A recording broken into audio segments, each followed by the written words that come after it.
Hello ladies and gentlemen, Reka nizere ko mumeze neza cyane kabisa ko aho muri mwese imitima yanyu imeze fresh and clean nk'ibisanzwe. Iyi ni Rwanda Vibes TV, niba utarakora subscribe hanyuma ujye mu bantu ba mbere bazajya babona ubutumwa bugufi bw'amakuru tukugejeje. Ngira ngo hari hashize igihe kirekire kabisa tutagaragara, nyuma yaho twagiye tukaba busy cyangwa se tugagira ibindi bintu duhugiramo, gusa tugarukanye amakuru mashyashya cyane kabisa kandi amakuru ngira ari buze kukunezeza. Ngira ngo abakunze gukurikirana video cyangwa se ibiganiro bya Rwanda Vibes TV, video yanyuma duheruka ko uploading cyangwa se go posting ni video y'abasore babiri bagize itsinda rya Siswe. Nyuma yaho twari twababwiye ko baje kuba batandukana, gusa kuri uyu munsi bagarutse.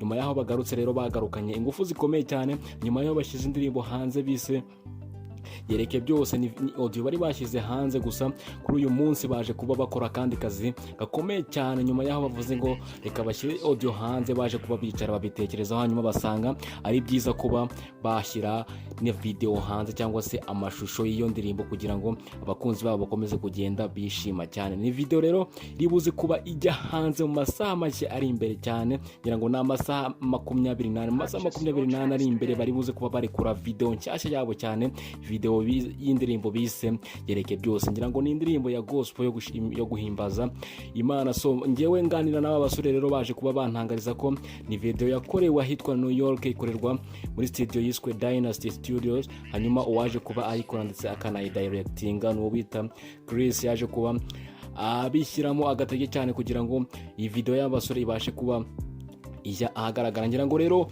niba ushaka kuba wareba iyi video uri uwa mbere, jya kuri YouTube channel y'aba basore ni Sako NY cyangwa Eslon NY, hanyuma ukore subscribe. Hanyuma niba uploading video urahita uyibona bwa mbere cyane, hanyuma nawe uze kuba uyisharinga kugira ngo ibintu bibashe kuba bigenda neza cyane. Gusa ahanga kuri Rwanda Vibes TV tubafite byinshi bigiye bitandukanye. Nge ngufitiye sample agace gato cyane k'indirimbo mbere yuko ijya hanze, kugira ngo nkwereke uko byifashe mu ndirimbo yose muri rusange. Gusa indirimbo yose iribuze kuba ijya hanze mu masaha 28 ari imbere. Ntuze gucikwa rero, kora subscribe hanyuma ujye ubona amakuru menshi agiye atandukanye. Iyi ni sample naza kuyigusigira nyuma y'iki kiganiro, ntize kuba igucika. Rero nk'ibisanzwe ngi ni Rwanda Vibes TV, dukurikirane kuri Facebook account ni Rwanda Vibes Entertainment, ndetse kuri Instagram account ni Rwanda Vibes Entertainment. Hanyuma ujye uduheza n'igitekerezo byose turabyakira.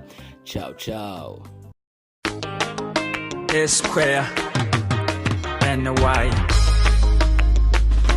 Accent on the beat. niba yibuka kugaburira inyoni ikambika n'uburabyo, wowe mwana w'umuntu yiremeye,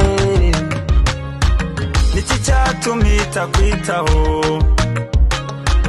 yereke byose byawe maze wirebere.